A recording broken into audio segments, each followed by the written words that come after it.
Yes, ఈ కార్యక్రమానికి అభిమానులు, సినీ ప్రముఖులతో పాటు శోభన్ బాబు గారి కుటుంబ సభ్యులు కూడా హాజరు అవుతూ ఉన్నారు. శోభన్ బాబు గారి మనవడు కూడా ఈ కార్యక్రమానికి ప్రత్యేకంగా వేరే దేశంలో ఉంటూ ఉన్నారు. వారు ఈ కార్యక్రమానికి కూడా ఇక్కడికి రావటం జరిగింది. ప్రముఖులందరూ కూడా వారందరినీ కూడా మాట్లాడిస్తున్నారు. అంటే మేము ఇప్పుడు అందరితో మాట్లాడుతూ ఉంటే ఒకే మాట అంటున్నారండి. శోభన్ బాబు గారు ఎప్పుడు అన్నారంట, నా వారసులు అభిమానులే అని చెప్పి. కానీ చాలామంది సినిమా ప్రముఖులు మేము అడిగేది ఏంటంటే, శోభన్ బాబు గారు లెగసీని కంటిన్యూ చేస్తే బాగుంటుంది కదా అంటారు. అంటే మీకు ఇప్పుడు అనిపిస్తుందా కంటిన్యూ చేస్తేనే ఎలా ఉంటుంది?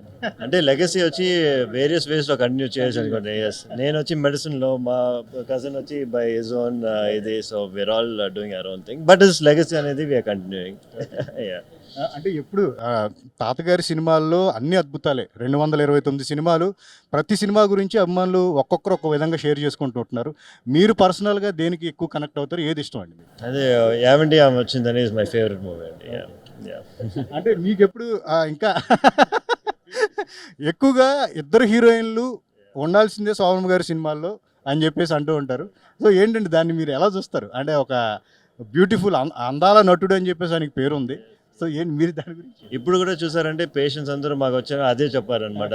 షోకాడు బాగా అందం కాడు. సో యూనో అది వచ్చి ఇప్పుడు కూడా వాళ్ళకి అది సెంటిమెంట్ ఉంది. So always thank you so much. It's very I'm happy to be here. నేను ఎప్పుడు ఇట్లాంటి ఈవెంట్స్కి ఎప్పుడు రాలేదు, కానీ usually my cousin keeps coming. But I'm very happy to be in this event and చాలా సంతోషంగా ఉంది ఇట్లా ఇప్పటికీ ఇట్లా చేస్తున్నారంటే events. Like thank you to the fans.